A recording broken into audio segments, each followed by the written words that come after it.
A questão do racismo no Brasil, na entrevista do dia com Maria Lídia Flandoli. Entrevista o Silvio Luiz de Almeida, presidente do Instituto Luiz Gama e professor de Direito da Universidade Presbiteriana Mackenzie. Muito obrigada por estar conosco, professor. Eu quero começar com essa...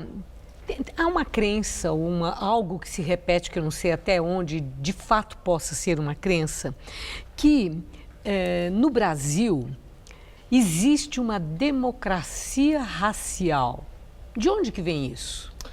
Na verdade, o discurso de democracia racial, ele foi construído lá pelo final dos anos 20, anos 30, né? E ele tem como fundo, como pano de fundo, a ideia de que é necessário integrar o Brasil apesar das suas diferenças. Mas essa integração é uma integração que se dá por meio, obviamente, da subjugação das pessoas negras.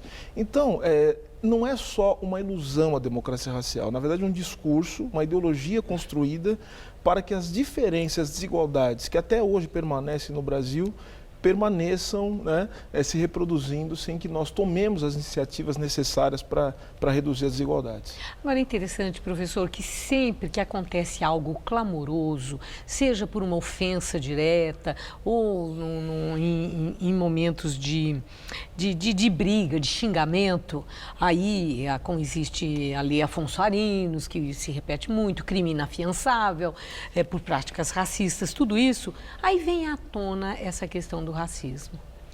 Mas o brasileiro tem percepção do racismo estrutural que existe no Brasil, que amplia a desigualdade e que causa a exclusão social tão gritante? A gente só consegue, de fato, pensar no racismo quando ele acontece de maneira direta, mas o racismo não é algo que aconteça apenas no campo da racionalidade. E essa é a questão. A gente tem que pensar em como o racismo ele se manifesta quando a gente não está pensando a respeito dele. Por exemplo, nós naturalizamos situações que são flagrantemente racistas, como, por exemplo, espaço de poder, lugares em que a maioria das pessoas são brancas e nós não questionamos isso, mesmo tendo números que demonstram a desigualdade racial. Os tribunais, as universidades, as emissoras de televisão, Congresso ou seja, Nacional. o Congresso Nacional, em que os negros eles são declaradamente 54% da maioria da população, mas eles não são representados nesse espaço. Então o racismo deve ser pensado não apenas naquilo que a gente conscientemente é capaz de perceber, mas no processo de naturalização da ausência de negros nesse espaço. E o que também é fundamental para naturalizar as desigualdades no Brasil. A desigualdade no Brasil, ela não é apenas uma desigualdade que se estrutura na diferença entre negros e brancos. Essa desigualdade entre negros e brancos no Brasil, ela também estrutura as desigualdades econômicas. E por isso que nós naturalizamos situações de desigualdade econômica. Porque como a população, sua maioria é negra e a maioria dos negros são pobres, nós naturalizamos também a pobreza, consequentemente. Quer dizer, quando o senhor usa a expressão naturalizamos, assim, a gente acha que é assim mesmo, que é natural ser assim. Sim, é natural, ser assim porque certo. Nós condicionamos já, nós temos condicionado uma ideia de que os negros têm um lugar natural. A gente tem que pensar isso, eu sempre gosto de dizer o seguinte, a exceção confirma a regra. Eu sou um professor universitário, sou advogado, enfim, sou doutor e pós-doutor em Direito. O espanto das pessoas ao saber que eu tenho essa trajetória é que demonstra o racismo. Porque o fato de eu ser exceção confirma a regra. Agora eu vou fazer uma pergunta, professor. Isso demonstra o racismo ou já é uma espécie de mecanismo de defesa que achar que esse espanto é manifestação racista? Porque se existe um racismo estrutural em que de fato é muito raro que pessoas negras tenham uma trajetória como o professor teve, é incomum, é raro, pelo racismo estrutural que existe no Brasil, sim, por aquilo que o senhor falou agora, pela naturalização com que a exclusão vai acontecendo e não se modifica isso, mas o espanto é manifestação racista? Se o espanto é manifestação de racismo, a gente não pode pensar o racismo como se ele fosse, vamos dizer assim, como se ele fosse apenas uma manifestação individual, com racismo na chave da culpa. né? A gente sempre tenta pensar isso, porque a gente sempre pensa o racismo como uma questão ligada ao direito ou então uma questão ligada à moral. Quando a gente fala que o racismo é estrutural, a gente está querendo fugir desses lugares. Tentar demonstrar como o racismo ele vai nos moldando, inclusive subjetivamente, moldando nossa afetividade, inclusive dos negros. Porque eu, enquanto negro, quando vejo um negro, por exemplo, apresentando um programa de televisão ou então um negro num tribunal, eu também me espanto. Porque a minha subjetividade enquanto homem negro foi forjada para não ver negros exatamente nesses lugares de poder. Então, ao mesmo tempo que eu não naturalizei a presença de negros em lugares de poder, eu também naturalizei a presença de negros, por exemplo, nas prisões.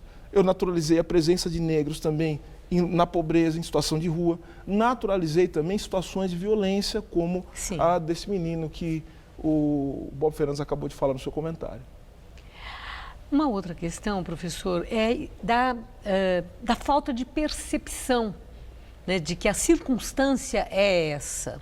E expressões corriqueiras no dia a dia, que são proferidas com naturalidade, sem nenhuma intenção, mas que podem ter conotação racista. No cancioneiro, as letras de músicas, né, que têm frases que têm conotação racista. O que cada brasileiro que entende que a perpetuação não deve ser um fato natural, como para usar a sua expressão que eu achei muito interessante, o que as pessoas podem fazer, todos nós, para que não sejamos vetores dessa circunstância que é tão adversa? Acho que são duas coisas fundamentalmente. Primeiro, do ponto de vista pessoal, né, as pessoas não negras, elas devem reconhecer o que a gente chama também em vários estudos de branquitude. Porque da mesma maneira que o negro foi construída, a ideia de negro foi construída historicamente, economicamente, politicamente, a ideia do ser branco também foi construída politicamente, né? E ser branco não é só a cor de pele. O ser branco quer dizer ter privilégios, ter certos privilégios. Então, primeiro, reconhecer que há certos privilégios, sim, por conta da cor da sua pele, como o privilégio, por exemplo, de não ser agredido, de não ser morto por conta da sua cor. A segunda coisa é que nós devemos pensar também que o racismo se combate politicamente. As políticas afirmativas cumpriram um papel fundamental, mas um outro nível de política também que a gente tem que pensar. O racismo é estruturante das desigualdades sociais e políticas. Então, quando a gente fala de democracia no Brasil, a gente tem que falar da questão racial. Quando a gente fala de economia, temos que falar da questão racial também. Então, é fundamental que o debate racial seja inserido no debate econômico e político da sociedade brasileira. E não apenas num dia, o Dia da Consciência Negra. A exceção confirma a regra. Exatamente. Muito obrigada, professor. Eu que agradeço. Uma boa noite. Uma boa noite.